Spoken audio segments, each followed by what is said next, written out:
Sir आज के इस वीडियो में जो भी हम बात करने वाले हैं वो मार्केट के सिचुएशन और मार्केट के अकॉर्डिंग हम बात करने वाले हैं। यहाँ पर दो तीन सवाल है जो कि बहुत ही ज़्यादा इंपॉर्टेंट है। जैसे सोमवार को मार्केट कैसा रहने वाला है, सोमवार को मार्केट का जो सेंटीमेंट है वो कैसा रहेगा, मतलब किस तरह के सेंटीमेंट के साथ मार्केट ओपन होगा और क्लोज होगा, उसके ऊपर हम बात करेंगे। साथ ही साथ हम इसके ऊपर भी बात करेंगे कि क्या अभी हमारे को लमसम करना चाहिए या नहीं करना चाहिए, क्या इंतजार करें या फिर लमसम करना चाहिए। अगर लमसम करना है तो कहाँ पर लमसम करना है, स्ट्रैटेजी क्या हो सकती है, इन तमाम तर मुद्दों पर हम आज की इस वीडियो में डिटेल से बात करेंगे।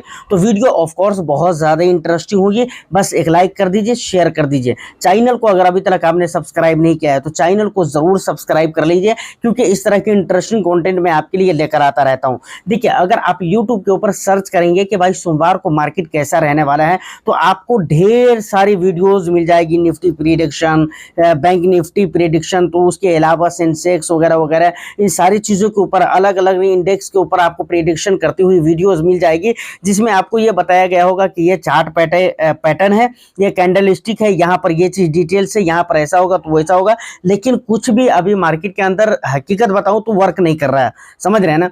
मार्केट अभी पूरी तरह से सेंटीमेंट के ऊपर डिपेंडेंट है और सेंटीमेंट के लेवल पे काम कर रहा है, समझ रहे हैं ना। मार्केट का अगर सेंटीमेंट की अगर मैं बात करूं तो सेंटीमेंट मार्केट का अभी सही नहीं है, लगातार मुसलसल गिरावटों का ही सेंटीमेंट बना हुआ है मार्केट के अंदर। और आपने देखा होगा कि मार्केट के अंदर पॉजिटिविटी भी रहती है, टाइम टू टाइम पॉजिटिविटी भी रहती है बीच बीच में, ऐसा नहीं कि लगातार गिरावट ही हो रही है।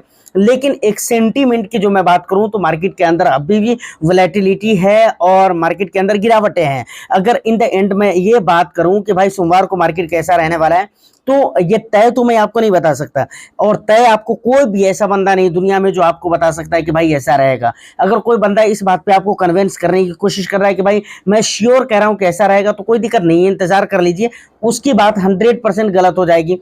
कभी कभार इंसान मतलब धोखे से कभी तीर लग जाता है, तो कभी कभी बात सही निकल जाती है, तो कहता है मैंने तो ये चीज़ कहा था। लेकिन हकीकत में आपको बताऊं तो मार्केट के बारे में कोई भी नहीं जानता है। मार्केट के सेंटीमेंट को आप देखकर कुछ ना कुछ कह सकते हैं, ये एक अलग चीज़ है। तो सेंटीमेंट को ही देखकर मैं कह रहा हूं कि मार्केट के अंदर लगभग लगभग गिरावटों का ही सेंटीमेंट रहेगा। अगर उछाल भी देखने को मिलता है बाय द वे, तो बहुत ज़्यादा की पॉजिटिविटी वहां पर नजर नहीं आएगी। परसेंटेज वाइज बहुत ज़्यादा फायदा आपको और बहुत परसेंटेज, अच्छे परसेंटेज के साथ फायदा नजर नहीं आएगा। 0.25, 25 या 35 इस तरह के लेवल के साथ पॉजिटिविटी आपको दिखेगी बाजार में सोमवार को। तो ये पहली बात हो गई। अब बात आती है कि क्या हमारे को अभी लमसम करना चाहिए या नहीं करना चाहिए। देखिए, अगर मार्केट के अंदर वैल्यूएशन की बात करें, खास तौर पे अगर स्मॉल कैप मिड कैप की अगर मैं बात करूं तो यहाँ पर वोलेटिलिटी है, साथ में महंगाई भी है, वैल्यूएशन भी है उन दोनों इंडेक्सों के अंदर, समझ रहे हैं ना। यानी स्मॉल कैप और मिड कैप सेगमेंट के अंदर वैल्यूएशन भी है, वोलेटिलिटी भी है, दोनों है। तो ऐसे सिचुएशन में आपको करना ये चाहिए कि भाई अगर आपको लमसम करना है तो आप बहुत ही कम का लमसम करें। मैं बराबर बोलता हूँ बहुत कम पैसों का लमसम करें, क्योंकि पीई को अगर आप एनालाइज करेंगे तो आपको पता चलेगा कि भाई अभी भी मार्केट के अंदर वैल्यूएशन है। सोचिए, मार्केट के अंदर सितंबर अक्टूबर 2024 के बाद जो गिरावट हुई थी, तो एक अच्छी खासी गिरावट हुई थी। वहां पर यह कहा जा रहा था कि बाजार बहुत ज्यादा गिर चुका है, बहुत ज्यादा गिर चुका है, और गिरावटों की इतनी खबरें आ रही थी, इतनी वीडियोज बन रही थी गिरावट के ऊपर। लेकिन हकीकत बताऊं तो स्मॉल कैप और मिड कैप सेगमेंट में उस टाइम पे भी उतनी गिरावट नहीं हुई थी जितनी की जरूरत थी, समझ रहे हैं। तो देखिए, इसका सीधा सीधा मतलब ये होता है कि भाई वैल्यूएशन अभी भी है। तो देखिए, इसका सीधा सीधा मतलब ये होता है कि वैल्यूएशन अभी भी स्मॉल कैप और मिड कैप के अंदर है, दूसरे भी इंडेक्स के अंदर है, लेकिन यहाँ पर ज्यादातर है, समझ रहे हैं ना। तो ऐसे में सेलिंग की पॉसिबिलिटी ज्यादातर बनती है। FIIs DIIs की अगर बात करेंगे तो इंडियन स्टॉक मार्केट के अंदर लगातार FIIs की तरफ से अच्छी खासी सेलिंग की जा रही है। DIIs वहां पर खरीदारी भी कर रहे हैं, कभी कभी अच्छी खरीदारी हो जा रही है DIIs की तरफ से, लेकिन FIIs लगातार इंडियन स्टॉक मार्केट के अंदर बिकवाली कर रही है। तो ये एक बहुत बड़ा प्रेशर है, FIIs का प्रेशर और मार्केट का जो सिचुएशन है, और ये बाहरी रीजन की वजह से ये सारी चीजें हो रही हैं। मार्केट के अंदर जो कुछ भी चल रहा है ये बाहरी रीजन की वजह से चल रहा है, और मार्केट वैल्यूएबल भी है। तो कुल मिलाकर ये कुछ ऐसे रीजन है जिसकी वजह से मार्केट के ऊपर काफी ज्यादा दबाव है और मार्केट के अंदर गिरावटों की बहुत ज्यादा पॉसिबिलिटी है। यहाँ से अच्छी खासी गिरावट हो सकती है। अब देखिए ये बिल्कुल जरूरी नहीं है कि वो गिरावट 2 दिन में हो जाए, 4 दिन में हो जाए, या फिर एक ही दिन में 3% 4% की गिरावट हो, ऐसा नहीं होगा। कभी कभी मार्केट अप भी जाएगा, कभी कभी डाउन भी जाएगा। इस तरह करते करते मार्केट के अंदर गिरावट होगी, इसकी पॉसिबिलिटी है। क्योंकि स्मॉल कैप और मिड कैप आप ये मान लीजिए कि 10 से 12% जब तक नहीं गिरेंगे अभी से, तब तक मुझे नहीं लगता है कि मार्केट स्मॉल कैप और मिड कैप का जो सेगमेंट है वो सही हो पाएगा और अपने रीजनेबल प्राइस पे हो पाएगा।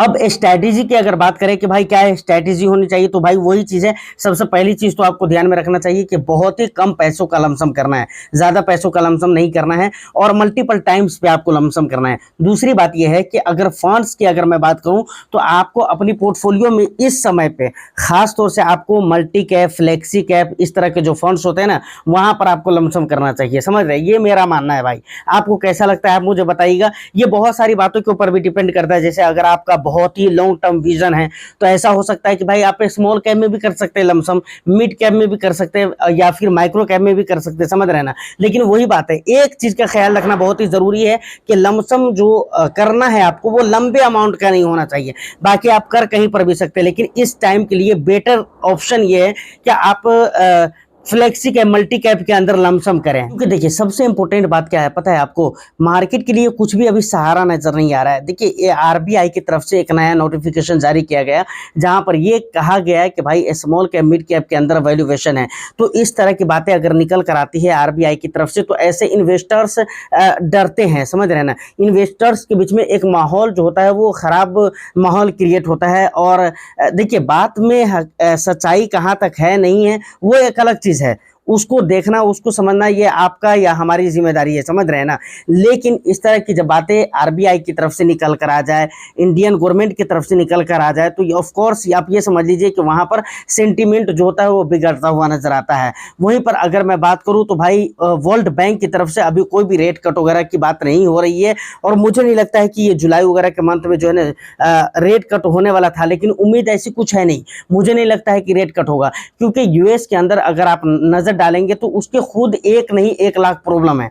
समझ रहे हैं ना? ट्रंप की नीतियों के कारण, उसके जो स्टेटमेंट है उसकी वजह से बहुत सारा प्रॉब्लम यूएस के अंदर चल रहा है। समझ रहे हैं ना? वो इकोनॉमिकली हो या फिर दूसरे लेवल पर आप देखें तो बहुत सारे प्रॉब्लम यूएस के अंदर खुद भी क्रिएट हो रहे हैं। तो ये सारे रीजन है जिसकी वजह से खुद यूएस के कई सारे लोगों ने, बड़े बड़े दिग्गज लोगों ने कहा है कि भाई अगर अभी हम रेट कट करते हैं तो यहाँ पर रेट कट करना हमारे लिए सही नहीं होगा, क्योंकि उनका मानना है कि भाई महंगाई बहुत ज्यादा बढ़ जाएगी यूएस के अंदर, जिसकी वजह से वो लोग रेट कट करने के मूड में अब भी नजर नहीं आ रहा है।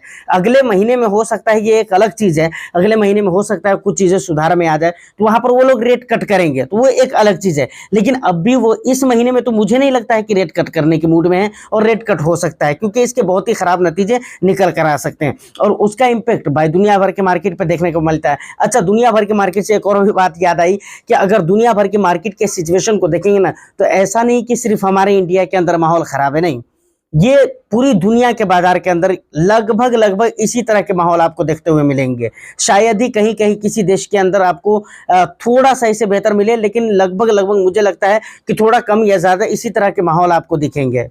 तो ये सारी बात है जिसे आपको याद रखने की जरूरत है। यहाँ पर जो एक गोल बेस्ड पोर्टफोलियो बनाकर रखा हुआ है, जो प्लानिंग के साथ निवेश कर रहे हैं उनके लिए ज्यादा बेटर है। समझ रहे हैं ना? जो लोग शॉर्ट टर्म में पैसे बनाना चाह रहे हैं उनके लिए तो बहुत ही बुरा माहौल चल रहा है, और जिनको ऐसा लग रहा था कि भाई कि हम सारा के सारा पैसा किसी एक इंडेक्स के अंदर डाल दें या किसी एक कैटेगरी के म्यूचुअल फंड के अंदर डाल दें, उनके तो आजकल बहुत ही वाटर लगे हुए हैं और यकीन माने उनके नुकसान ही नुकसान हो रहा है।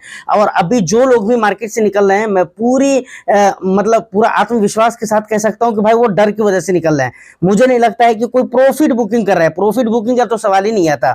मार्केट ने तो लगातार कई महीनों से इतना नुकसान करवाया है कि वहां पर प्रॉफिट का सवाल ही नहीं बनता। जो पहले बने हुए तो वो भी खत्म हो चुके हैं, तो अब वो प्रॉफिट बुकिंग करेंगे कहां से? प्रॉफिट तो रहा ही नहीं बुक करने के लिए। तो मैं पूरी आत्मविश्वास के साथ कहता हूं कि जो लोग भी अभी मार्केट से निकल रहे हैं ना, मुझे लगता है कि ज्यादातर मैक्सिमम लोग ऐसे हैं जो डर की वजह से निकल रहे हैं। खैर कोई बात नहीं है, देखते रहिए आगे होता क्या है। जिस तरह रहेगा आपको इन्फॉर्म किया जाएगा। उम्मीद करता हूं कि वीडियो आपको अच्छी लगी हो तो बस एक लाइक कर दीजिए, शेयर कर दीजिए। चैनल को अगर अभी तक आपने सब्सक्राइब नहीं किया तो चैनल को भी जरूर सब्सक्राइब कर लें। मैं फिर मिलता हूं किसी नेक्स्ट एंड इंटरेस्टिंग वीडियो में। जब तक के लिए all the best. Thank you for watching.